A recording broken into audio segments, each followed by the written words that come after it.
What's going on, listeners? This is your host, Brother X. And before we get started with today's episode, I just want to let you know about this wonderful platform called Anchor. It is one of the number one free podcasting platforms that allows you to both not only record, edit, and design your podcast to your needs, where you're able to push out and distribute your podcast to all your listeners across all the different podcasting platforms, whether it is Apple Podcasts, Google Podcasts, Spotify, you name it, they are connected to it, and they're a wonderful platform. It's totally free. You can check them out at Anchor.fm. And with that being said, guys, let's get into this. And welcome back to another episode of the Truth and Transparency Podcast with your host, Brother X, and the culture science. You got your own reverb now? What you doing? Look, we trying to be professionals. You out here trying to be a DJ. You're good. You're good. Do we need to play the music? As you can see, I'm recovering from being sick. She went to a funnel cake convention and she got a funnel cake related disease. I don't know what it is. We will see how much I actually participate. It has something to do with some white powder. I don't know. But here on the Truth and Transparency Podcast, we talk openly, honestly about everything in between. Why people can't get right in 2023, as well as, why do food companies not know when to quit? Mr. Smith, do you have this pulled up? So first and foremost, I need for y'all to understand, as someone who's from the South and appreciates a good sweet tea, all you heathens who do unsweet tea, what's wrong with you? You will not see the gates of heaven. But yes. Apparently, Bojangles has announced a hard sweet tea expected to hit shelves in March. Yes, apparently. So, with that, Mrs. Smith, do we have the audio for that? Please play it. Bojangles sweet tea, listen up. The fast food chain is teaming up with Appalachian Mountain Brewing to create a hard sweet tea. Now, the drink will be sold at stores like Circle K, Harris Teeter, and Food Lion. Now, we are told it will not be sold at Bojangles restaurants. It is 5% alcohol and available for anyone 21 years or older. The drink will be sold in 12-pack and will hit the shelves in March. All right. But yes, that is correct. They are creating a new hard sweet tea in the same vein as Twisted Tea, Chick-fil-A. Oh no, I'm not sorry, not Chick-fil-A. There's some other options, but yes, just know that people are drinking hard sweet tea and it is going to do numbers. Of course, listeners, it is not being sold in Bojangles. I don't see nothing wrong. That's what you come back in on? That was what my mind said when I saw it. I mean, they're going to get this money, man. Because Bojangles sweet tea tastes good. That's very true. So you already get it at homecoming ready? Let me see someone with a hard Bojangles sweet tea can rolling around the neighborhood, rolling around the tailgate. Lord. But it wouldn't be, I would be remiss if I didn't also acknowledge something else. Coach Science, can you take a look at what's on the screen right now? Mountain Dew Baja Blast is being turned into a hot sauce. Listeners, you didn't see her face, but the culture scientist had why? This is an April Fool's joke. Yes. So you had to put that? Yes, you had to let them know, because, Taco Bell be tripping sometimes. Is this from Taco Bell? This is from Taco Bell. You see the chips and everything, yes. So Taco Bell, bring back the Cool Ranch Dorito. Fair enough. Thank you. Fair enough. Mrs. Smith, you had thoughts? When I look at this and I see a Baja Blast Mountain Dew hot sauce, I'm thinking to myself, the first thing that comes to my mind is I'm thinking of a Sprite, and not just any Sprite, shout out to Queen C, but a Sprite from McDonald's mixed to a hot sauce. So it's sharp at the beginning and then it's hot at the end. Like, nigga, this is not going to go well from a bathroom perspective. When it comes out, you're going to be on fire. Your shits is going to run to the heavens. Oh, it's going to be all bad. All of it. Legitimately, like, food companies, it's okay to say, I stick in your lane. Like, why? Because if I see someone do that, and then they also got Chipotle, dog, I never want to go to your house ever again. Because your shit gonna stink. Yeah, that thing gonna be nasty, but that ain't none of my business though. But you did hear him on the mic there. You know, we can't forget about introducing our sound engineer, our man behind the scenes, our man behind the curtain himself, the man who just opened up 3 black hair shops down in Atlanta himself, Mr. Smith. Listen, if I was able to do that, I'd be rich as fuck because all the ladies that want to have that 20, 24, 26-inch wavy, whatever the fuck they call it. I got 3 of them. Oh, nigga, I'm in the money. God forbid. Anywho, it's your favorite fed, Mr. Smith, also known as the Soundbite Poppy, also known as Mr. Damn, son, where'd you find this? And I want to thank all listeners for the comments, plays, and subscriptions. Keep feeding us, and we'll keep feeding y'all. Number 1, shout out to the Chaotic Culture Podcast for always showing us love and support.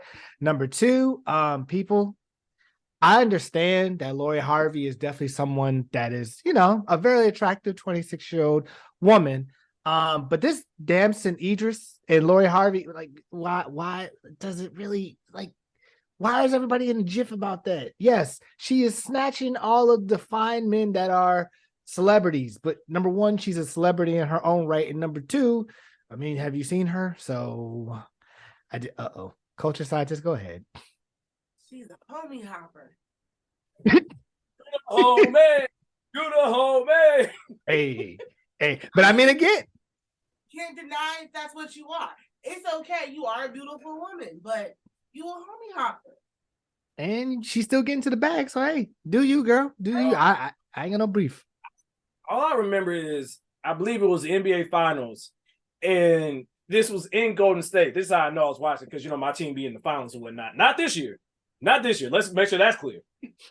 But this past season.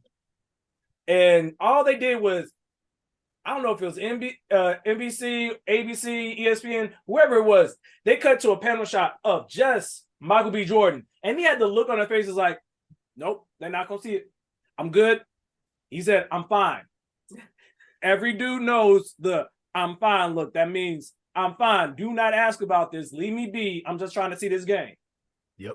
But again, she's a 20-something. She's enjoying life. Hey, if it was a dude, we probably not going to say as much, wrongfully so, but y'all get the point. Yep. Third one, just a correction from the last episode. Shout out to Teacher Bay because she made sure to drill me on this one. When I talked about Black people in the previous episode, again, if you haven't listened to it, please go back and listen. I mentioned that I called them the blessed people. They're actually called the beautiful people. And if you don't know what I'm talking about, it's kind of like when you want to talk about a racist people, but you don't want to specifically say, oh, look at that white person over there, look at this Black person over there, look at this Asian person. You call them like another word. So it's like beautiful people, B for Black, or wonderful for white, or awesome for Asian, you know? So just want to make that correction out there. And then the last thing, there is a TikToker by the name of Keith Lee, who is kind of pulled by the bootstraps food critic. But what he does is he goes to establishments that might have some fire food, but, you know, just don't have the social backing to get the promotion or marketing going. And he will give a rating, or, you know, he'll tell them like, hey, I spent this much money. This is, you know, what kind of food they have. He'll say what he has, rate if it's really good or not. And because of his following, like I remember looking, you know, I got sucked into the TikTok wormhole of this, but he will rate it. And because of his following, like that establishment that probably could only get maybe like a couple customers a day is like the lines out the door, to the point where one store had to close 3 hours early just to make sure they filled all the orders, and they were just so thankful. So he's really doing excellent work. But there's somebody out there, of course, for every person that's going up, there's someone trying to get your downfall. And there's a lady that said that she was trying to pitch his show and was trying to call him out on, I forget what it was, but it's like, let people just do good things. Like, you don't gotta, if it's something that's homegrown, like our podcast, please listen, subscribe, and put it on your friends' DSPs, whether that's Apple Podcasts, Spotify, or others. Hey, Hold on. We are taking donations, funds, Money, dinero, dollars, cha-ching, money. usher bucks. I hate both of you right now. Fancy. Yeah, but like just let people have that's the thing that people fall in love with is the stuff that's natural, that's organic, that's just a free-forming conversation or a free-forming platform or something that's just, you can relate to much easier. That's what makes it good. You don't gotta change shit up. That's why a lot of these brands that try to change stuff up at the end, it doesn't turn out the way they wanted to, but that's a whole nother conversation for another day. But anywho, that's all I got. Back to you, Brother X. I appreciate that, man. And we gotta get some things going. Gotta make sure we do our check-in, man. It's been a little bit. I'm gonna do some mental health checks. So, Culture Scientist, you've been away for a little bit. How you been? Where your mentals at? I can breathe again for the most part. Hey, that's a praise report. I've been sick for the past week, and I had never wished so much to be diagnosed with something. Oh, fair enough. Fair enough. But every test came back negative. So yes, no COVID. But yeah, no flu, no RSV, no nothing, man. And then, yes, I acted like I was a child. But sometimes you need the rest. And your body tells you it will take you down. Huh. You're right. This is very true. So remember, peoples, be careful. Listen to your bodies and boost your immune system while I drink some OJ. What about to say? Drink the OJ, get you some elderberry, get you, I don't know, some vitamin D pills. Just know that it's flu season, it's sick season. And so sometimes it ain't your fault. It's just life. Yep. Mr. Smith, how you feeling, man? Where your mentals at? So I'm actually doing, I'm getting better.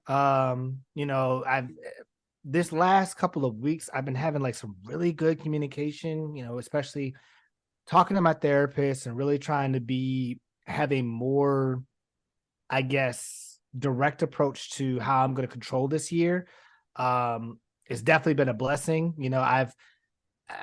I think because of how last year ended and the fact that like there was a few people that I might have missed out on hanging out with or talking to or whatever because communication broke down. And I was kind of hard on myself because I was thinking, well, is it on my side or maybe I wasn't doing the right thing. But then I realized like, no, I did the right thing. They didn't do it. And you know what?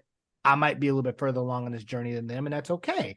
I'm not going to fault them for it. I'm just going to keep, making sure that my journey continues on because I got to control me.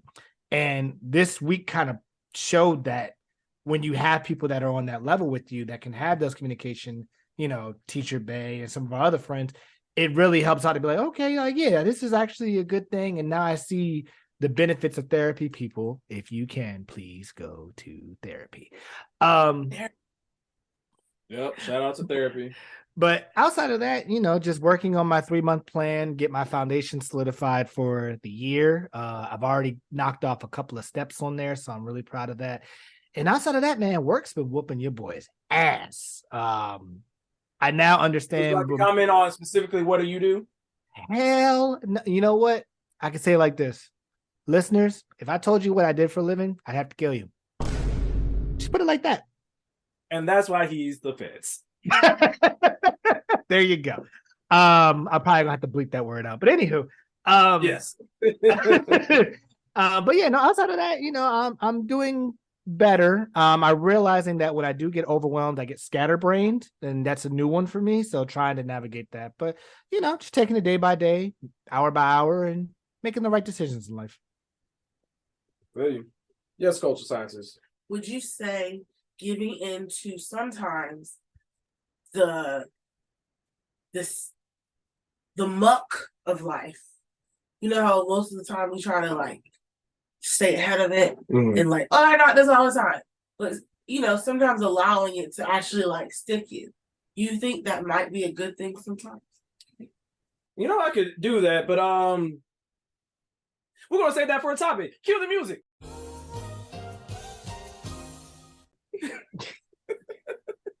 But honestly, yes. Yes, I think that leaning into the chaos, leaning into the uncomfortable spaces is a good thing because it allows you to figure out what those triggers are. What are the stimulating things that cause those things to actually happen? Because you don't always necessarily know what the chaos is and what is the start of the chaos until you are in it. Right. In order to fix the problem, you have to be able to recognize and to be able to explore the problem. So yes, I think that definitely is something that we should be able to lean into. For myself, for my mental health check-in, man. Listeners, the boy, it's been a roller coaster, man. Still dealing with the transition of my father, and like I've said before, some days are better than others. Had a couple of rough days last week, when we didn't have an episode. Just kind of working through it, man. It's just tough. I will say, love on your peoples, man. A lot of stuff is not promised. Just continue to love on them and let them know that you appreciate them. Just understand that life's too short for misunderstandings or stuff that's very petty in the grand scheme of things. So be there for your people, love on them. Keep praying for your boy if you are a praying type of person. I'm handling things as best I can, and I just try to, like my father said, eat the elephant one bite at a time, man. Might have to get that on a shirt. But moving on from that, we gotta have it. It's been a minute. I know we got some stories. Mr. Smith, play the music.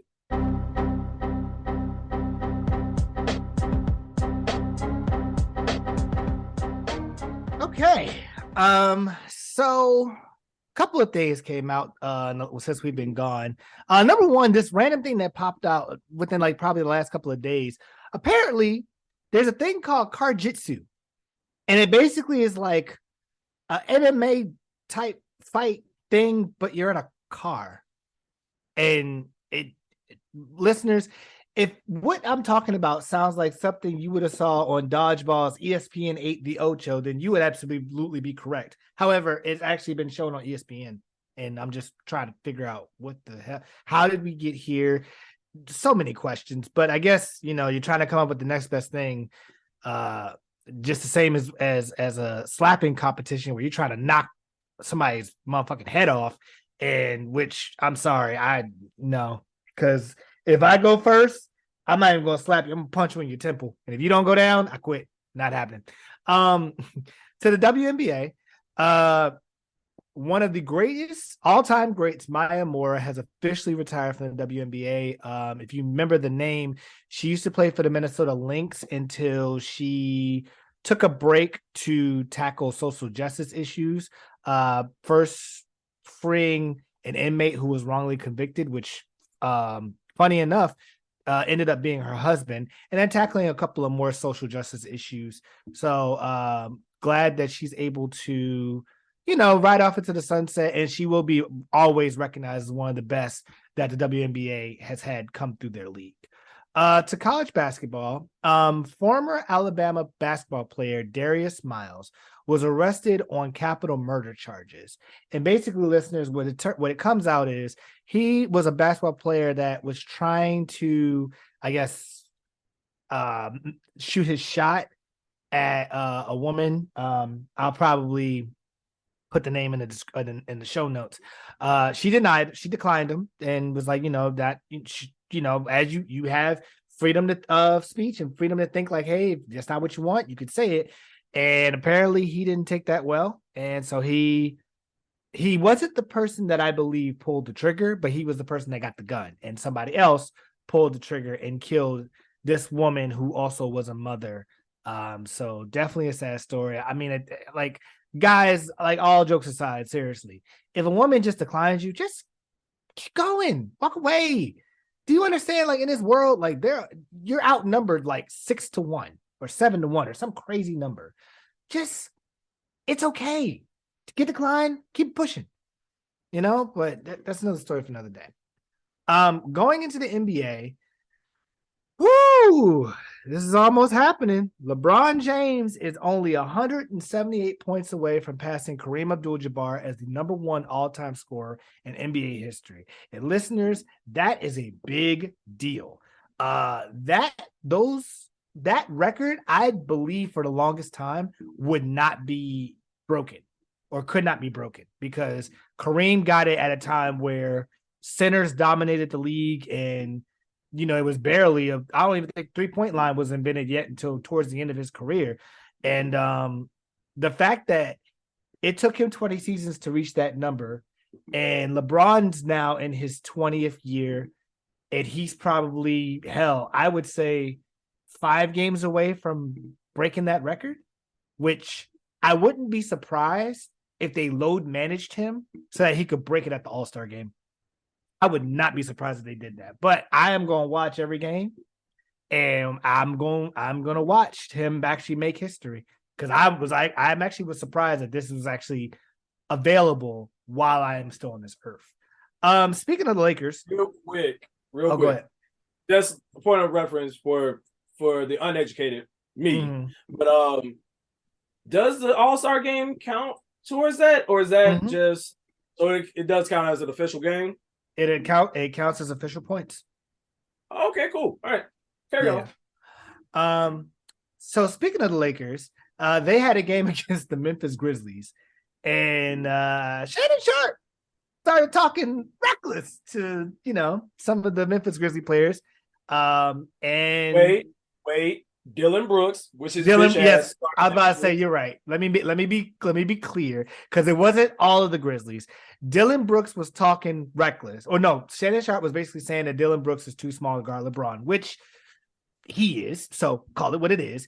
Dylan Brooks was talking back to Shannon Sharp, and if anybody know who Shannon Sharp is, he about to smoke. He will be like, look, I ain't about like talking. You come step to me as a man, and we can handle this like men. And apparently it then got into a shouting match between him, Dylan Brooks, Steven Adams, which actually surprised me because Steven Adams is one of the most peaceful people in the NBA, but I guess he took offense to it. And then Ja Morant, to the point where Ja Morant's dad even ended up getting into the shouting match. But then after halftime, Shannon Sharp and and T Morant basically just, hugged it out. As guys, we had those moments where we get a little hostile and, got to shoot the fade real quick, but then all right, you still my nigga. Dap it up, call it that.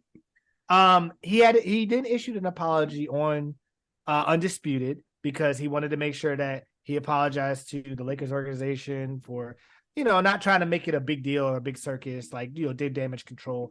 Apologized to Dylan Brooks, LeBron James, Ja Morant, T Morant, Memphis Grizzlies organization, which was a really stand-up thing to do. Now, the only thing about that is I'm mad that he was able to do that, but Skip Bayless cannot still do that for DeMar Hamlin.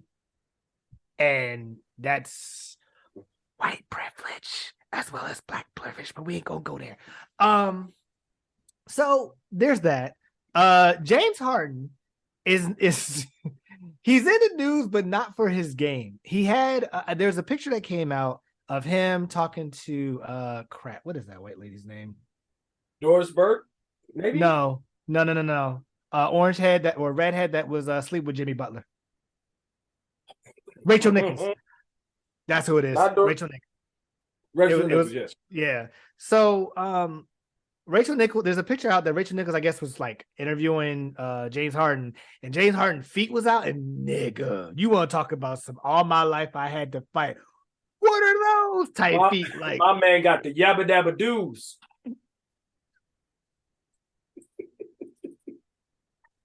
Okay, 2 points. That was good. Them shits really do like they could be in the Flintstones. Like, oh my God. But I mean, at the same time, I get it because I mean, the nigga plays in the NBA, you running up and down the court, you all on your feet, putting in the training on off season during the season, especially playoffs. So yeah. And then the last talk about his feet. You said what? Dog, my man got the Barney Rubbles. I get it, but y'all ain't playing basketball. That's fine. I play basketball. I understand the feet. Not full time. My man got 7 hammer toes. Listen, I defended him. I didn't like it. His toes are on the injury report. And I don't like it. His toes look like that one episode from Courage the Cowardly Dog. Oh, okay. I don't know how we're going to put this in post, but just put a link to it. Put it in the post for Instagram. And then Rui Hachimura, who used to play for the Washington Wizards, was traded to the Lakers for Kendrick Nunn and 3 second-round picks, which honestly is a big upgrade for the Lakers because their shooting is terrible. Outside of LeBron, I don't know anybody else that can shoot on that team consistently. And even then, sometimes LeBron has an off night, but I think that's the start. Like, you need to get people like that to space out the floor and get some shooters that can actually consistently shoot the ball. And then finally, just to kind of blow through this, NFL. Ravens. We are officially out. We lost against the Bengals. We had a wild card game that, honestly, as a Ravens fan, exceeded my expectations. So I am not, I'm not too mad about it. I came in with low expectations, thinking we were going to get dog walked, and for majority of the game, we controlled the game. We actually beat them on the blocks. Our defense was shutting them out. And then came a QB scramble that went probably like 40, 45 yards. And let it be known that if that was Lamar Jackson, that would have been a touchdown. But it's our second string quarterback, so no disrespect. We get to the goal line. First play, a play action pass that dude could not make. Second play was a handoff that went, okay, whatever. Third play, which is 3rd and goal from the 2-yard line, we do a QB sneak in which our quarterback tries to jump over the pile and extend the ball. People, if you haven't played football, let me make sure you understand. If you extend the ball and you don't have your hands, securely, somebody can literally put their hand on the ball and push it out, and that is a fumble. That's literally what happened, in which it landed in the Bengal player's hands, and the dude ran the entire way back in the field for a touchdown. And literally, that was the turning point of the game. That was the deciding score of the game. The defense did not allow a score, but our offense was stagnant. And to that point, I am so glad to say, and thank you to my brother, Red Wolf. We had to talk about this afterwards. Greg Roman, our offensive coordinator, is finally gone. And I am so happy about that, because if I see one more fullback screen on 2nd and 22, I'm going to be pissed. For the Bills game, Bills had DeMar Hamlin in the house for their playoff game against the Bengals, and that didn't fucking matter because Joe Burrow came up in that bitch and said, "This my house now. This my daddy house." And he might be him. Yeah. There's a dude in Kansas City that got something to say about it, but Joe Burrow might be him. Yeah. He might be Timothy. Like, I hate to say that because they are in my division, but yeah, Joe Burrow, him right now. I hope that they don't make it to the Super Bowl, but I would not be surprised if they did. And Stephon Diggs was hot, like, as he should be. He was pissed because it's like 3 times you go to the playoffs. You lost in the AFC Championship. You lost in the divisional, I think. Yes, you lost in the AFC Championship to the Chiefs. You lost in the divisional to the Chiefs, and then you lost in the divisional to the Bengals. So he's like, nigga, what do we need to do? Eagles, that's not even the story. They mollywopped the hell out the Giants. Like, that wasn't even that game was over by halftime. And the Cowboys should have beat the 49ers, but self-inflicted blunders, i.e. interceptions, cost them. And for the 12th straight year, they will not even sniff the NFC Championship match. America's team, who? And lastly, which I'm just going to touch on it, but that's really going to be tied up in later on. Ed Reed, if you remember the last time we talked, he accepted a position to be the head coach of Bethune-Cookman. Well, that was accepted in principle, but the sides could not come to an agreement due to the fact that his comments about HBCUs, and thus he basically was stating that HBCUs need help. And it starts at a leadership position because the leadership there was trash. And yeah, that wasn't the thing to say. But we'll touch more on about that in our later on in the episode. But outside of that, if you have any other NFL questions, comments, or concerns, please hit up my boy Red Wolf on his YouTube channel. Links will be in the description below. Play us out with the other music.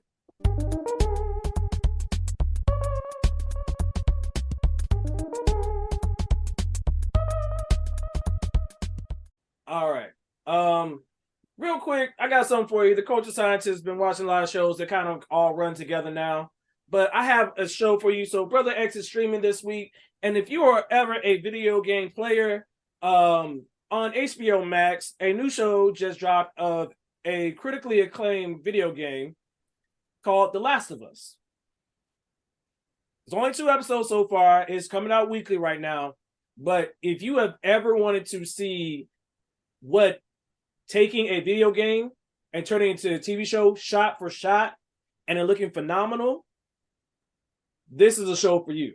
Yes, it's played out, the whole trope about zombies, all that stuff, but I know Mr. Smith know. I know, because I've seen the game play all the way through. The storytelling of The Last of Us, shout out to Naughty Dog development for the storyline and for producing this game. It does the job of Walking Dead, but it doesn't lose itself. Facts. It doesn't get overbloated. It tells a very tight rap story that's phenomenal. And if you've seen the first episode, they did such a good job of doing storytelling and introducing a character and making you fall in love with the character within the span of 30 minutes. And I'll leave the rest to your imagination. Those who have played the game know. And yeah, I'm still not over it. So that is The Last of Us on HBO Max. Comes out weekly on Sundays. 2 episodes out right now, but definitely get on it. Matter of fact, if you haven't played the game, do not spoil yourself by YouTubing what the storyline is, because this is a game that came out a while ago, like mid 2010s, I want to say. Yeah. And let alone there is a follow-up game, Last of Us Part 2, which if you can't handle this first part, Part 2 gonna tear you up. I'm just gonna tell you right now, they get to that part, it hurt feelings. Like, we're talking about tears, all of it. But yeah, again, that's Last of Us on HBO Max. So now we're going to go ahead and hop into these topics. We're talking about shows and everything. But now, mind you, is our next segment where we're going to talk about some things that we find interesting that we see on the internet, social media, usually the Shade Room, or Spiritual Word.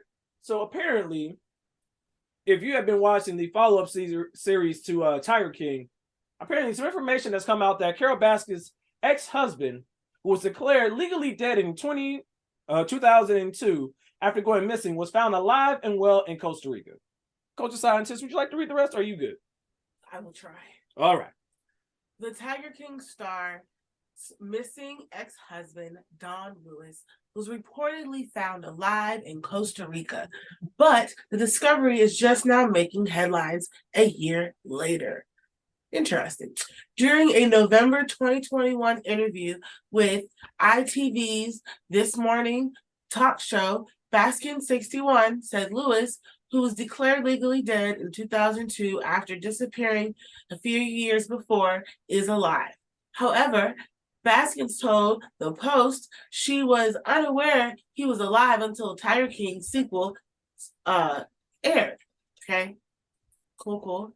Baskins, the owner of a big cat rescue, told ITV that the Department of Homeland Security has been in touch with her ex-husband. Of course. Can't avoid that, man.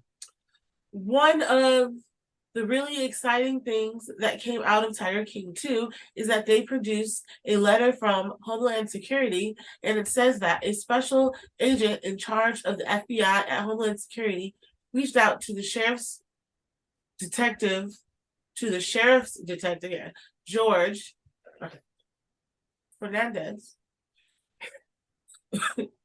I'm gonna let you live. Continue. Which means this had to have happened after 2002, because Homeland Security wasn't even around until 2002. Mm-hmm. Girl Basket. So I'm gonna take over from here. They said that my husband Don Lewis is alive and well in Costa Rica, she revealed, and yet all of this drama has been made about me having something to do with his disappearance when Homeland Security has known where he is. Lewis disappeared in 1997 at the age of 59 and would be 84 years old if he's still alive today. And with that, Mr. Smith, I turn the floor over to you because you have knowledge about when Homeland Security actually started. Yeah. So I mean, it's true that Homeland Security was around. It was a year after 9/11 happened is when they created Homeland Security, obviously to protect our borders. So that part does make sense. It's just kind of funny that this, if you remember the story, he got away from her because he feared that he was going to be killed. And he disappeared in 1997 at the age of 59 and would be 84 if he's still alive. So the thing is, we don't even know if he's still alive now. This letter came out, but we don't know when it came out. So this could have been years ago. But it's just interesting that we still are like, that doesn't mean that she didn't try to kill him. That doesn't mean that, like, if you look at this woman, I don't care what they say. What is the running joke? It don't matter. OJ did it. Like that's her. And like she got the look of, yes, I did it. And what are we talking about? I did it. And what you gonna do about it? You ain't gonna find the body. Facts. She is big. You ain't gonna find the body energy. So it's just crazy, man. But like, why? like, oh, I'm so innocent, ma'am. You look like a flower child, ma'am. You look like you went to Woodstock, ma'am. You look like you were at the invention of Woodstock. But I digress. Yeah. So hopefully everything's okay with Don Lewis. Hopefully he is enjoying the best mangoes, red beans and rice, papayas, all the good food that is out in Costa Rica. Because of all the places that I've traveled, I love Costa Rican food the most. So shout out to them. But we got to move on from one crazy story to another. From someone almost getting killed to someone getting mollywopped. Mrs. Smith, can you play this story? A Pensacola man is accused of dragging an 87-year-old woman on the floor like a mop. Deputies arrested 56-year-old Leonard Tucker last week in connection to an incident back in November. According to the arrest report, Tucker, the victim's caretaker, grabbed the woman and threw her to the ground, then used her arm to twist her body around. Investigators say the victim's son reviewed security video and identified Tucker to deputies. When deputies contacted Tucker, investigators say he told them he was trying to keep the woman from slipping on the floor and claimed he was being framed. Tucker was released yesterday afternoon. So, yes, you heard that correctly. A man decided to take an 87-year-old woman and drag her across the floor like a mop. So just so you are aware, listeners, if you need an image of this gentleman, looks like the villain of Karate Kid, all grown up. He looks like Collinsworth and Troy Aikman had fused together and did the fusion dance like in Dragon Ball Z. My man looked like he ain't seen a thing of chapstick in ever. My man got the mean Donald Trump come over. My man got bags under his eyes like he going to work. Mr. Smith, you have any thoughts? I'm just going to give the. Sorry, the fact that you said Chris Collinsworth and Troy Aikman merged and did the fusion dance. Now I can't unsee it. That was worse than you said he looks like Cobra Kai all grown up. You on one today. I'm gonna give a little. Question. Is it worse than what I showed you yesterday about Krishan Rock? Oh no, that one's worse. I'm gonna put an image in your head, and you're not gonna be able to get out. Krishan Rock, when she looks mad and she does a puffed up face when she's angry, she looked like Sarah from Land Before Time. Jesus Christ! Don't worry, I'm gonna pause. I'm gonna let you think about it. Go ahead, think of that. Go ahead and get out your phone and Google it.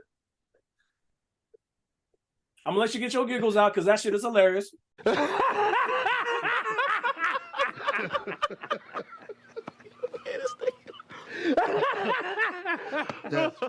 All right, Mr. Smith, continue. So the person, like they said, Leonard Irvin Wayne Tucker, was arrested in Florida and charged with elderly abuse. The incident was taking place on November 20th, 2022. The report said that Tucker had been living with the woman as her paid caregiver since 2018. He had been a family friend since the 1990s. Tucker previously spent 11 years in state prison from 2005 to 2016 on a homicide manslaughter charge in Santa Rosa County. Say what? Say what? Say what? Say what? Say Say what? Say what? I'm going to make sure y'all hear that again. He did a homicide manslaughter charge, and the man is a caregiver. Just going to put that out there. How did we get here? Yes. Like, how? But apparently the charge reportedly stemmed from a house fire in 2004 that left another man dead. According to the arrest report, Tucker returned home from the grocery store and became angry with the woman. And the video that authorities looked at showed that he slapped her in the face first. And then the woman was cleaning the floor with paper towels before Tucker grabbed her arm, pulled her to the floor, and then spun her body around. He then held her by her ankles while he pushed her body back and forth over the spot of the floor. Tucker then dragged her by her ankles around the living room before releasing her and walking back into the kitchen. The woman's shirt was wet following the incident, according to the report. I'm going to stop there, and I'm just going to say, number one, that's frustration from your job, and you cannot tell me otherwise. Because if he's a caregiver, that means I'm going to just for the sake of the story, assume the woman, older, probably might not have control of her bodily functions, might have used the bathroom on herself and made a mess on the floor. He was upset, slapped her, and then pretty much said, you know what? You made the mess, you clean it, and then used her as a mouth to clean it. That's not cool. That's not great.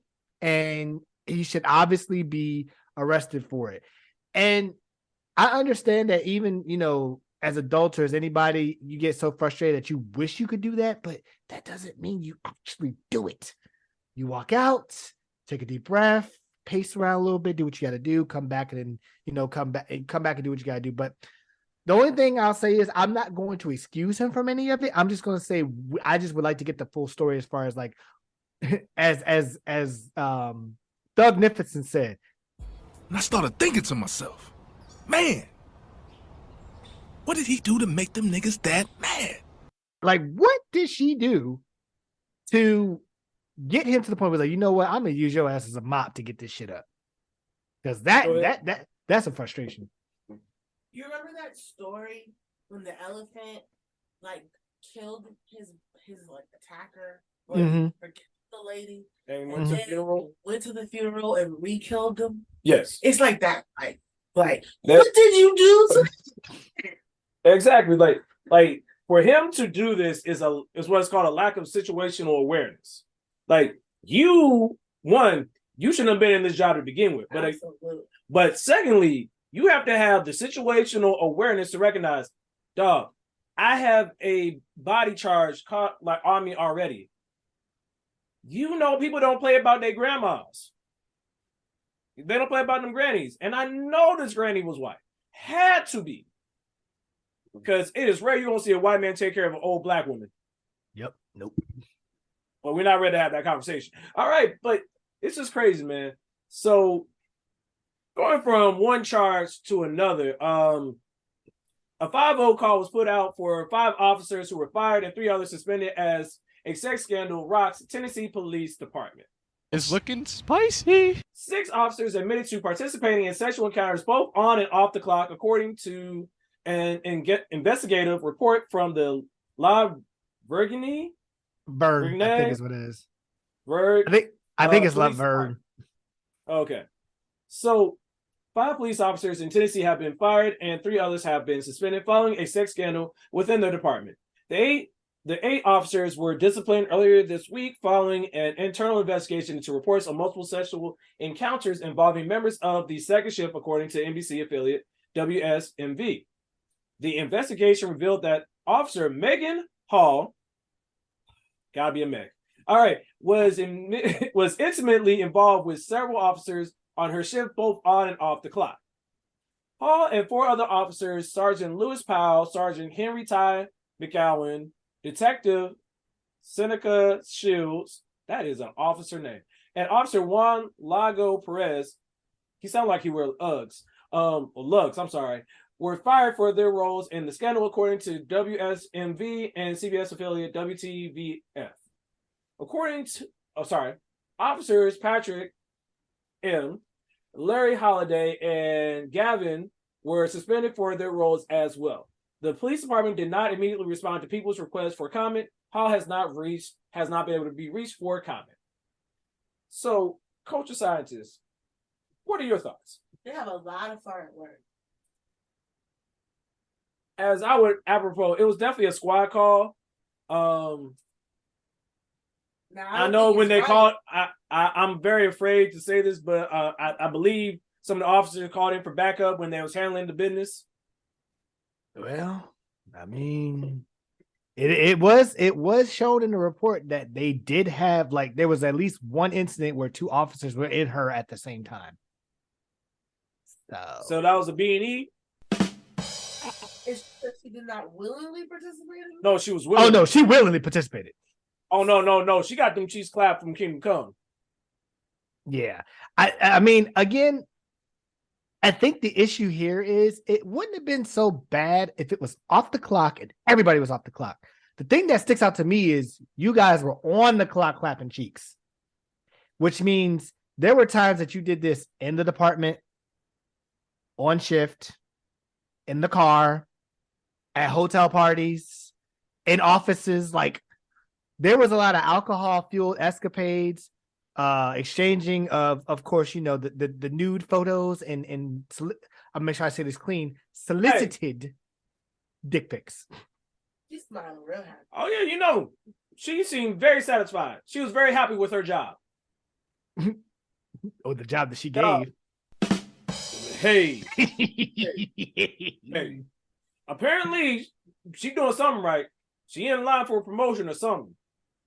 Which, in all seriousness, man, do what you do. We are not going to knock what you are open with, because what is not said in the story is that the young lady is actually married to another police officer who was aware of. But he was aware. He's aware of the said situation, and he says he's going to stick beside her. Did he know before this happened, or just because it happened? He must not have been a detective if he didn't know about it beforehand. Because I feel like he knew about it, and to make it less horrible for both of them, maybe she's just taking the fall. I mean, completely. He might be into cuckolding. Shout out to Kelsey for teaching me that term. Don't ask me why. Insert Jordan clip. What do you mean by that? What do you mean by that? Exactly. But it's a real situation that's like, dog, there are so many different things. Like, again, I pray that even if, like, 1, why? 2, ma'am, I hope you use protection. And we're not talking about your gun. Additionally, why, for some of the men, we're just making jokes. Shout out to social media, because, you know, social media ain't got no coup. Why the internet say that this officer looked like Morty from Rick and Morty? She really do, though. This is Morty. That's what she looked like? Yes. Yeah, a little bit. But all the same, man, it's just a crazy story. I understand people's lives are going to be affected by this. Hopefully those officers who may or may not have a significant other, I know that they're going through both emotional damage and trauma from this. So hopefully there is a peaceful resolution and a positive result for this. But go ahead. I'm just like, the thing I'm trying to remember myself is, all right, I understand that there might be times you might be working late shift and, you know, your eyes might wander and, like, all right, guy taught being real for real, right? There might be a time that you're on the clock, you just, okay, you know, look at somebody in a different light, but obviously you're not going to act on it. But the fact that there's 5 of you that was like, not only am I going to act on it, but I'm going to act on it multiple times, knowing that not only do you have a significant other, a wife, but she has a significant other, a husband. And I'm pretty sure not all of them were on the same page of being like, oh yeah, you can fuck this girl. And then, like, just this whole scandal made the police force lose 12% of its force. How small of a town do you have to be where 6 to 8 people is 12% of your force? That's insane. I don't know, man. But to each his own, like you said, hopefully it's a peaceful resolution. But yeah, I would like to take this transition, Brother X, because we talk about carry on. Yeah, carry on, man. Let's get to the shits and giggles. I see what you did there. From one sexual kink to another,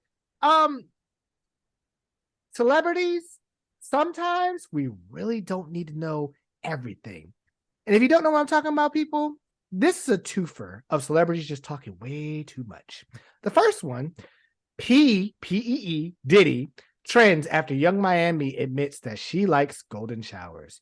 Don't believe me? Listeners, just take a listen. Ooh, okay. Yeah, why I picked this one. Oh, Lord. What is it? No. I can't say it. You got to. It says take a shower if you like golden showers. I do. Golden showers? Meaning when the guy pees on you? Mm-hmm. Pee on you everywhere? You like it? I just like it. You do? Mm-hmm. Freak of the week, huh? So you say take a shot. You say take a shot? Oh, I take a shot. You like go to shower? I do. But like peeing on you? I don't know. I don't know. It's just do something. I'm gonna be honest. Hold on, one more thing. I need something a little less. Right? So I'm gonna be honest with you. I've never had a golden shower. I did. Did you? I've never had a golden shower. Like I've given one. Oh, is that the same thing as squirting or? Yeah, they say that. Wait. Pause, Mr. Smith. Wait, I didn't hear that part before. Wait a minute. So you? I don't had to go to shower and I give them. So, if you heard that, listeners, Young Miami admittedly likes golden showers apparently, and we all know that she's dating Puff Daddy, aka P Diddy, aka Sean Combs, aka what is it? Daddy Love or what? Love, whatever the hell his name is now. He changed his name like every 2 years. Like he changes women? Well, but I just have to say, like, in certain times like this, lie. We don't need to know that part. You could have picked something similar or just been listen, we don't need to know. We don't need to know. I don't care. I don't need to know that about y'all. That is something that you keep for your inner circle, your inner group of friends. You can do that. So there was one thing, right? And you would think, okay, that's pretty bad. We can just stop right there, right? Nope. Wait, first and foremost, before we move on, in my ignorant mind, does Diddy, when he's performing said act, ask her, he can't stop, won't stop? No, what he's telling her is, take that. He's also he did. old up at an age, so that makes more sense. So it won't be, because it might drip. It might, yeah. So it might drop. Not stop. He might not have control of his sphincter. Yeah. That's fair. Medical in this bitch? I'm just saying, man, I genuinely need to know. You're right. I genuinely feel like he said, take that. And the fact, here's the crazy part, before we go to the other one, because the other one's just as crazy. The fact is, listeners, I don't think Mr. Smith may have said this, and if you did, I apologize. The other woman in the clip is Trina. Yes, listeners, if you were raised in the 2000s, the baddest bitch. One of the nastiest, she about that life all-star. Trina was like, I ain't never received one of those before. But what I did not hear the first time around was that she be giving them out, which surprisingly isn't the most shocking thing in the clip. But it's not. But like you said, you're right. It's the fact when you say when Trina, aka the baddest bitch, aka one of my album covers, I'm riding somebody on an ambulance stretcher gurney. When she says, I've never got that, you're doing something like let's wow. And so you would think that'd be the craziest thing, but no. Insert 3LW member Keely Williams, aka I'm getting sick and tired of these broken promises, who decided to release the fact that she hooked up with members of B2K at one point, all at once. Again, don't believe me? Take a look at the clip. Did you ever date Raz B from B2K? Date is a loose word. I wouldn't give that definition. I think I said entanglement. Keely Williams of 3LW is reflecting on her hoe days. Her words, not mine, and we are here for it. I'm getting a little tired of your broken promises. Looking at your pages, seeing different numbers and numbers. Keely Williams told Carlos King that she hooked up with 3 members of B2K. With all of them except for Omari. Everybody has their hoe days. Let them have them. We can look back on them days when we're older and be like, yeah, I was out there fighting. Oh, and it gets even juicier. Keely, Fizz, J-Book, Raspy at the same damn time? Only one time. That's only a one-time thing. Hey, you do you, boo. Ain't no shame in the game. We're all about female empowerment, baby. So, again, I could have went my whole life without knowing that. I did not need to know that about you in B2K. I really don't care. Now, I will say the one thing I will give her credit for is, yes, anybody, again, shout out to the redheaded assassin, Kelsey. You got to have your hoe days, man. Got to make sure you live a little on this earth. We will not, in this day and age, we do not want to judge people. We want to actually please have good consensual fun. But I didn't need to know that you slept with J-Bug, Raspy, and Lil Fizz at the same time. And shout out, I have to say this, and she's gonna kill me if I don't. Shout out to Teacher Bay, who is a J-Bug fan, because of course a lot of women, if they weren't Omarion, they were Team J-Bug. I was Lil Fizz. Okay, fair enough. But people will Team Lil Fizz too. But we're not talking about that. She then goes on to say, she ain't need to say all that. And you know what? It must not have been good because no wonder Raspy turned gay. And I said, oh my God. Did you really just say that? Apparently, first and foremost, we know what the 3 and 3LW stands for now. Yes. Which, honestly, in the grand scheme of things, do what you do. Like we said, hey, you grown. Or hopefully you were grown when this was all going on. There's all age. Everything was legal, of course. And I mean, yeah, you had your own days, but it did me. The fun about having hoe days is that not everybody know when you was a hoe. Like, granted, don't know about it. Like, there's a prime thing. It's like, there are some dudes who are like, no, if my mama was a hoe, I never want to know. Mm-hmm. Never want to know. If there was, I don't want none of it. I would rather take it to the grave than have the wholesome image of my mother in my mind. Like, legitimately, I know there's some people who are hating on her in some of the comments on social media. I'm like, any women, I'm sorry, let me be more specific. There are way more fans that probably would have let this happen that weren't famous. And some women might be mad because they weren't her. We're just going to put that out there. As our resident boy band expert yourself, do you have any thoughts on this whole situation? I don't care. You don't care? No. Why don't you care? It ain't my business. They ain't doing me. I couldn't get to them, so why I care?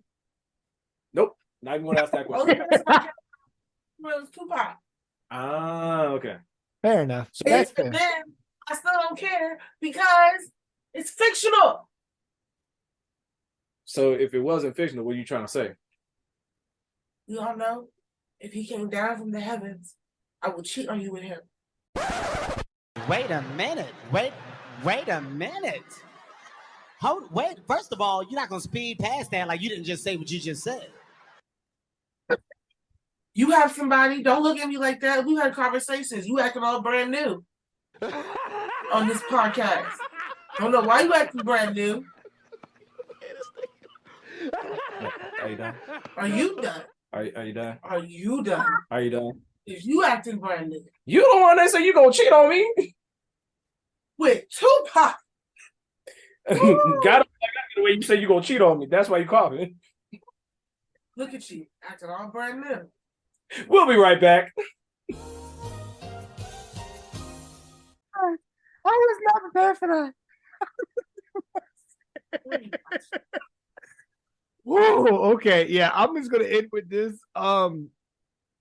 Again, that's one of them types of things that you just keep into your inner circle. We all have, you all should have that one good friend or best friend that, as Brother X always tells you, knows where the bodies lie, can make sure that they keep you on the righteous path, but also knows, all right, if some shit go down, I know how to do exit plan A, B, and C. Exactly. You tell them. You don't tell Entertainment Tonight or US Weekly or whatever publication, because we don't need to know. And for that matter, we don't care. And maybe that might just be, and maybe that's just my mindset, because a lot of celebrity stories that come out nowadays, I'm just like, is that going to do anything with my bills? Or is that going to do anything with my life? If not, I don't care. So that's just my That's 2 real. cents. I mean, there's a lot of things. There's a whole lot of things that are very real about these situations. It's just like, just keep your business your business, and not everybody needs a platform to tell all their business. Mm-hmm. Just like keep it in the group chat. So, with that being said, guys, we're actually going to move into this week's topic. I think this is a very interesting one. Referring back to what Mr. Smith was talking about with the Ed Reed situation. It speaks to the larger topic of two things can be right at the same time. Now, for those who are not as familiar with Ed Reed, like Mr. Smith very accurately said, was in line to become the head coach for Bethune-Cookman University, a historically Black university. And the reason why that didn't come to fruition is because in regards to conditions when he was either at a visit or one of his trips to the university before everything got finalized, he was upset with the condition of, I believe it was the fields and his office and maybe potentially his locker rooms of his facilities. Well, just the facilities in general. And which, side note, if you're going to try to apply for a job and you're going to be in charge of this, wouldn't you see this ahead of time before you accept the position? But I'll come back to that. But initially, it wouldn't be as bad if he had issues, because I mean, you can understand, you walk into a brand new house and it looks trash, you're wondering, what the hell? But he proceeded, which we tell people, think once, think twice, think a third time. Before you post something on social media, you go on Instagram Live and you are literally dragging Bethune-Cookman's name through the mud about the issue. Now, it has only escalated and has become a bigger thing because, like in some HBCU situations, there are truly issues with like dormitories and stuff like student concerns that they're trying to express to the university. Now, because of what he chose to do on a social media platform before he had signed any type of contract, Bethune-Cookman was like, let me see you in the back real quick. Ed Reed was like, what's happening? It was like, don't worry about coming in on Monday. Don't worry about signing that contract. Don't worry about calling your lawyers. We can do that all by ourselves. Which he felt some type of way about. He put out his statement. Athletic director for Bethune-Cookman put out their statement. President of the university has put out their statement. And you have also seen recently that this story has escalated because you have students who have legitimate gripes about the quality of their dormitories and other situations protesting on campus. And for some are protesting saying that they need to reinstate Ed Reed, who technically didn't have the job to be able to be reinstated for. But again, I digress. May just be my thoughts. But the part before we open up this discussion and go into the more deeper level issue or concept is that Deion Sanders, the man who said he was leaving, was at the University of Colorado. This man has talked more about the University of Jackson State now that he's gone than in some situations. It was all good while he was coaching and winning games, even though he couldn't win the Celebration Bowl. But I digress. Ultimately, like, you're trying to say, yeah, man, I told him all this stuff, man. You should go ahead and move on. Sometimes you gotta do what I do. Yeah, I understand what you're going through. I mean, I went through the same thing. When all actuality, those are apples and oranges. Your situation was not Ed Reed's situation. You were actually in the job. You didn't see the job all the way through, to some people's opinions. And you're telling a man who hadn't even signed a contract, yeah, you should go ahead and you did nothing wrong, man. I agree with you, man. Yeah, HBCUs are all trash and all that other stuff. I'm paraphrasing, of course, they didn't use those exact words, but they might as well have been dragging the HBCU name through the mud. So I think where my mind brought me to have this whole conversation stems from recognizing that it is okay for us to say that Ed Reed was wrong for broadcasting this on the social media platform before you even got the job, but also hold universities and HBCUs and organizations in general accountable when things are not up to par, up to standard of what they should be. So before we delve deeper into this layered conversation, do y'all have any initial thoughts? To the deeper part, yes, I do completely agree. There can be two things can be right at the same time, even if, I mean, that's kind of the basis of free will in a way. Okay. And things like that. Do you mind expanding on that? What do you mean the free will part? Well, yin and yang. Okay. Take a yin and yang thing. Okay. Doesn't mean that the whole black side is white, because you have to have a little bit of that white. Okay. And you have the white side, you have to have a little of the black side. That means both of them are right. And at the core, you are actually agree. That's how I see it. Okay. Mr. Smith? So I'm going to start with Dion and then work my way up to Ed.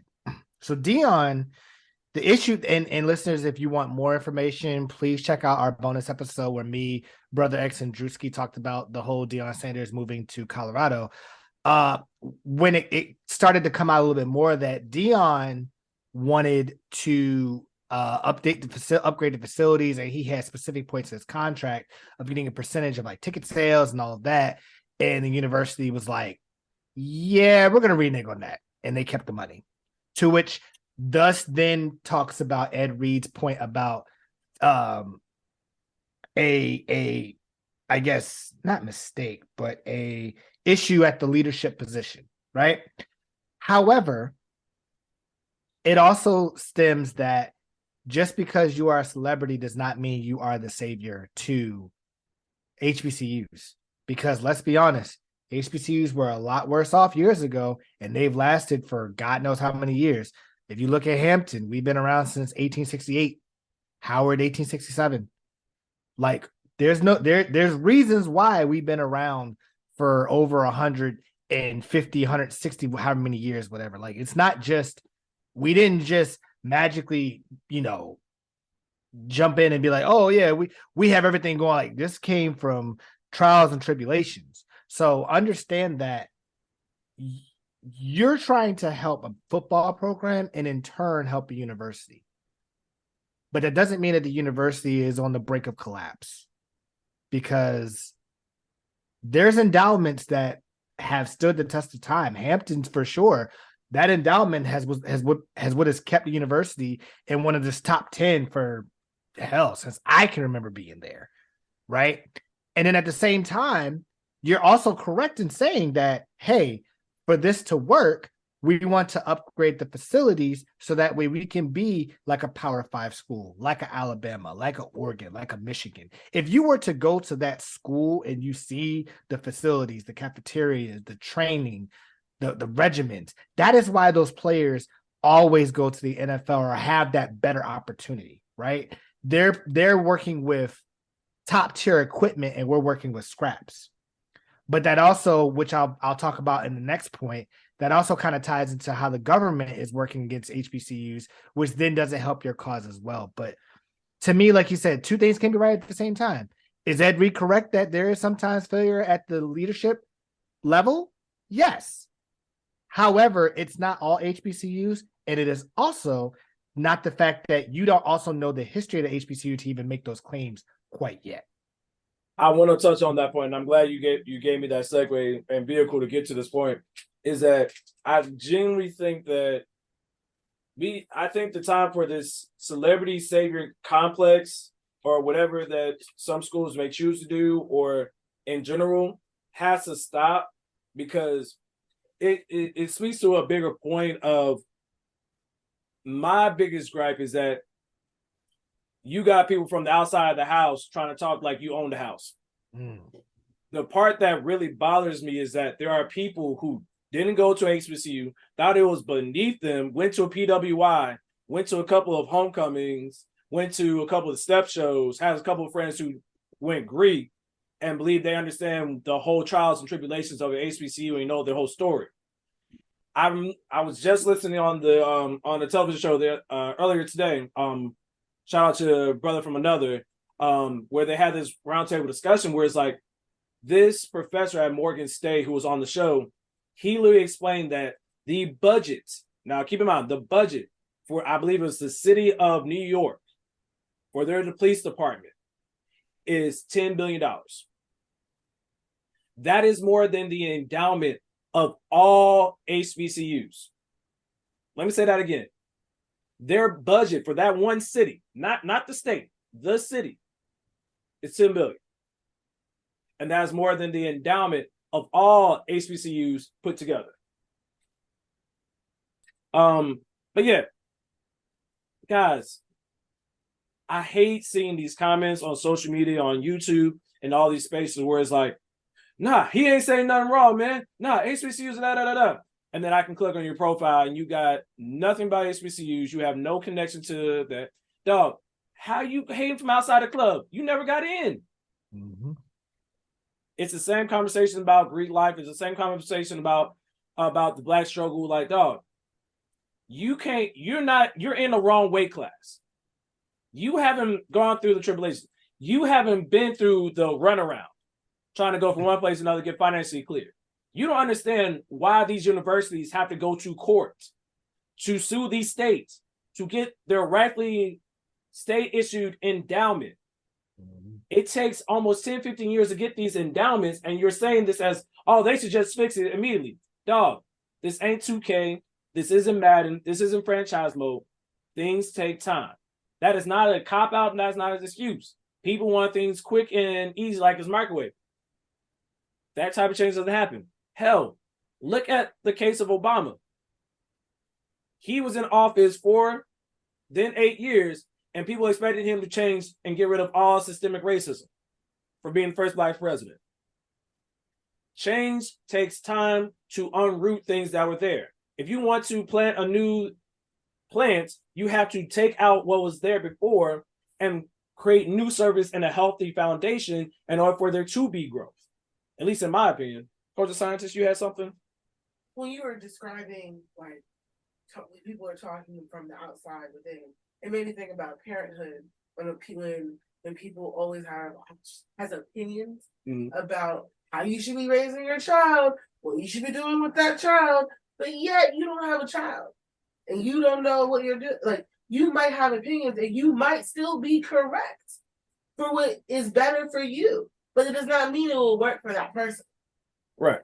And to the flip side of it, holding people in power who have a better place and they have access to people where they can make that conversation, that's real. And it's a very real thing. And I understand that you want to, hey, I don't have a voice that can reach the ears of people who need to hear it in order to affect change. So I'm going to go to the people who I'm supposed to go to. If we're taught to, hey, if I'm taught in grammar school, if I have an issue, go to the teacher to communicate my issue because I need support and help. And that person isn't giving you the support and help you need, then you go to the next step. Like, these are things that are taught and are understandable. This is a understandable thought process. But to understand that it takes time to change mindsets, it takes time to change things. It goes back to this example I use all the time. People look at the issues with HBCUs and funding as a remove and replace a battery in a remote situation. When it's literally, you got to get a whole new, brand new TV in some cases. A whole new, brand new remote. And sometimes the shit still don't work. But you got to jingle and take the I'm aging myself a little bit. You got to take the antennas and move them around until it actually works. And even then, you kind of got to put some foil on it if you was really in the trenches. So it's understandable that there want changes, all those things, but let's not confuse one thing with another and meld them together. Don't I genuinely before and I'll move off of it because we'll get into the more layered conversation stuff, and I think we may be already there. But please understand, I believe that the students protesting and wanting adequate support for the mold and other issues that they have systemically at the university to be fixed, yes, I believe they are 100% right to end their rights to do so. What I don't think is okay is that it being co-opted because a celebrity got his ego bruised because things weren't just like his alma mater at the University of Miami in Coral Gables, Florida.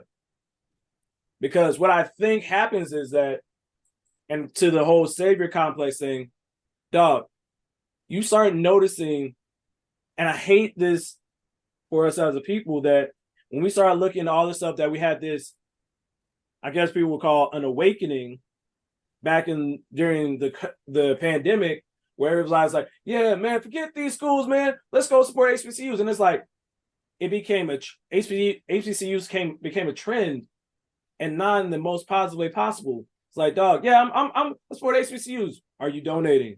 Are you going to them? Are you encouraging the students to go there? Because at the end of the day, if it's all lip service, then you're no better than anybody else saying, oh, I'm sending my thoughts and prayers to the victims of a shooting. Sorry, not sorry. Coach Scientist, you had something? No, I just didn't agree. I hopped on the HBCU trend more for my own cultural upbringing, and I made that choice. But you did the work and you were there. Oh, yes, I did the work and I was there, and I understand there is, as a person who has been on the other side of a not all Black school, there is a huge difference between, I didn't do college, but I did a predominantly white college for a different school, and I've experienced it. It is not the same. You cannot call it the same. Stop. And it's the whole concept of like, I will never invalidate a person's experiences and their story. But it feels like they invalidate ours when they say that it's the same. And it's the thing where it's like, oh no, I had an HBCU experience at X, Y, and Z PWI because I was part of the Black Caucus. I had friends. I went to SEP shows. I joined a fraternity. It's not the same. Like, cool, great. You get a gold star. Like, you get a couple punches on your little ticket. What I want, and I realize that this is kind of going a little bit on the soapbox, yeah. But I think it's just, I want people to get into these spaces to make well-informed decisions. Granted, I don't know everything that Ed Reed knew before coming to this university. I don't know everything that Dion knew before. I don't know everything that Ed Reed knew. I don't know everything. Was the Eddie basketball George. coach? You talking about Juan Dixon?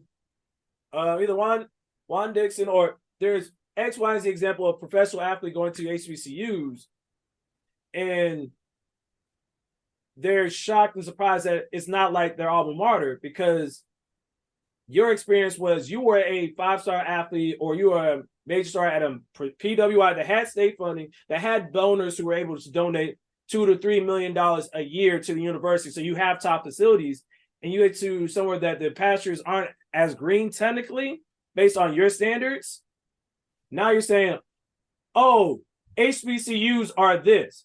Dog, have you talked to all 100 plus of them? Have you been there? Do you know the history? Hell, have you gone to the Smithsonian in DC, whatever? Like, know what you're talking about, because what you're having conversations about is surface level. What we need to have, in which, if you're really about the business of changing things and being the savior that you feel like you are in your mind, you need to have these deep level layered conversations and get to the real meat of things, like, why is this systemically happening? And now we only see the top of the iceberg. Mr. Smith? So I'm glad you kind of segued into like understanding the history, and you kind of excuse me, you kind of hinted at the fact that, you know, government is actually holding millions of dollars from these HBCUs. Like, it's been said as of last year that it's at least $1 billion across all HBCUs, right? But You know, here at the Truth and Transparency podcast, we actually do our research. So I'm just going to throw a couple of numbers at you so that you understand what we're talking about. Bethune-Cookman, their endowment fund right now, based off of, this is actually off of Google, and this is off of, we'll say 2016, so give or take, a couple million, $47.8 million, right? We'll throw the fake HU, but in this case, we're all brothers, we're all sisters, we are all together. Their endowment is $839 million, which is good, right? On the flip side, University of Alabama is $1.7 billion with a B, which, okay, Howard's close, cool, whatever. Ohio State University's endowment, $7 billion. Damn! I want you to understand, people, like, this is what we're talking about. When you go to these Power 5 facilities that have, as Brother X stated, that have these donors that have this type of money where they can donate, let me donate $1 million here. Like, HBCUs, listen, we get 100,000 from a donor, we are happy. But you're talking about people that have such and this kind of goes into, kind of the history of the United States.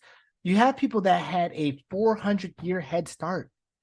They had free labor to make a boatload of money, then invested it so that way they set their families up for generations, to the point where, let me write this check and be a booster for $2 million here, right? On the flip side, if you remember that scene from Scandal, Papa Pope. You have to be what? Twice. What? Twice as good. Twice as good as them to get half of what they have. This is proof in the pudding right here. You're talking schools that don't even have over $100 million in their endowment versus a school that has $1 billion. And you have government that is working against us to say, we held this money for X amount of years. Sure, we'll give it to you. And then they decide to take it to court, and now they're delaying it. That's what we're going against. We're fighting it on two battles, or two different playing fields. So yes, there are going to be some bad apples when it comes to HBCU leadership. We know, okay, not everybody is the righteous savior that we always want them to be, but at the same time, understand all of the facts that you're doing before you say that. And maybe he might be right, because hell, that's what Dion had to deal with, because he wanted to upgrade the facilities and he wanted portions and all that, and leadership was trying to take some money. That does happen. Look at the boy from Howard who was a scammer, and Black Twitter ate his ass alive. That shit's still funny. But couldn't be Hampton though. But at the same time, understand, like, this is a whole historical thing.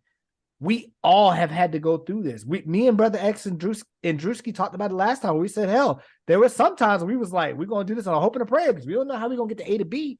That's the Black people's struggle. I don't care if you have $1. I don't care if you have $100, 1,000, $1 million. Sometimes it's going to hit that time where you're like, I don't know how I'm going to get from point A to point B. Sometimes you go out and you say, I don't know if I'm going to get stopped by the police. But if you ask a white person that, they ain't got to worry about that, just like they ain't got to worry about the endowment at their prestigious university. And to that, and to the point where Brother X stated, the Black people that, you look down at HBCUs, and then you went to a PWI, but then you went to HBCU homecoming and the step show and the probate and the tailgate and the cookout. And they're like, oh yeah, we had our own little HBCU at the PWI. No, you didn't. I don't know who made this joke, and it's wrong, but it's still funny. You did not have a little HBCU. You had a color section at a PWI. And I mean, they got a point. Message. They have a point. Let's be real. Let's talk that talk, because it's like, dog, please don't be that person that says, man, this is a problem with HBCU. Stop making generalizations. We don't want to be made generalized. Stop making generalized about these other things that we have built, that our ancestors put on their backs for us to be here. And understand, if some government officials today had their way, all you would have is HBCUs to go to. All you would have is historically black high schools and education and trade schools to go to. It will start looking real Jim Crow if certain people have their way. So before you open your mouth to bad mouth an HBCU, understand your weight, understand whether or not you know you are able to tread in these waters and whether you can swim and swim well, and just understand that if you don't got it, don't be a part of it. Look on from the outside, go to your little tailgate, eat at the Q10, get you that Q oil and the chicken and all that stuff, and mind your business. Because if you really want to have grown folk conversation, let's have grown folk conversation and be about the business and be in the trenches all the time and not when it's trending. Because that's what it genuinely, and this may just mean me, Brother X, not the Truth and Transparency podcast. Dog, these celebrities, these casual fans of HBCUs are making our struggle more difficult. It's the same concept of, oh, I don't think Donald Trump is racist because he helped me out with this one thing. Dog, your one statement affects all of us.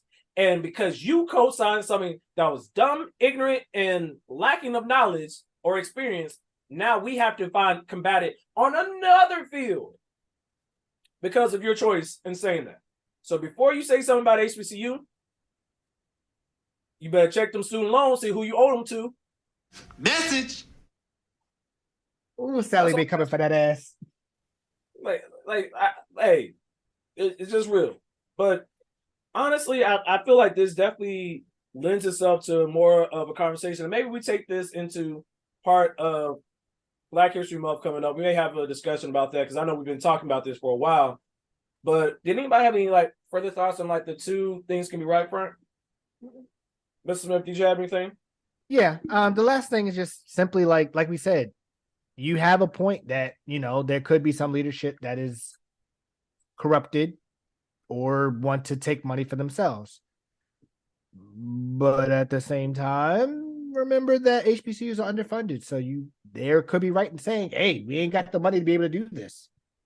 And we all know, it's been historically proven and written and published that it's been underfunded. Everybody knows it. So make sure that you understand that. And the last thing I'll leave it with is, no matter what, people go to where you need to, as culture scientists said, go to what the establishment you want to go to because that is what you want to do. Not because a celebrity went there or whatever. Yes, can they bring, different or better opportunities at times like Dion did? They can. But if that doesn't work, what happens? Did you just pick it because? And to kind of simplify it, we'll just take from a party sense, right? There was a time where there were certain people that would only go to certain establishments because such and such celebrity going to be there. Let's say Diddy's son or, some social media influencer. But at the time that I was coming up, nigga, I just want to go to a party because my friends was going to be there.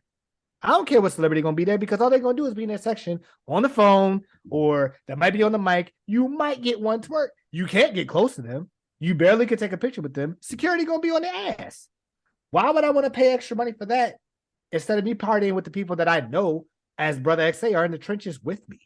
And we can all express ourselves and have this fun together versus me looking at the celebrity, popping bottles, doing this other stuff, and I feel like a peasant going, well, this was stupid.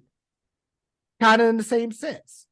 Go because you want to go there and you feel that you will be accepted for the right things. Don't just go because Deion Sanders or Ed Reed or Ray Lewis or whoever is going to be there. Unless it is strictly for the fact that you're trying to get to the NFL. And even then, weigh your options because only 1% gets to the NFL. Just saying. And half of that 1% stays in the NFL. Well, so listeners, I guess that I think we can use that as our transparent moment, man. Just be more cognizant of when you have these conversations. Allow them to be nuanced and create space for conversations to be truly had. And granted, we may have a perspective and you may disagree, and that is okay. But, and the immortal words of a rapper I don't really care for, Be respectful. Watch your mouth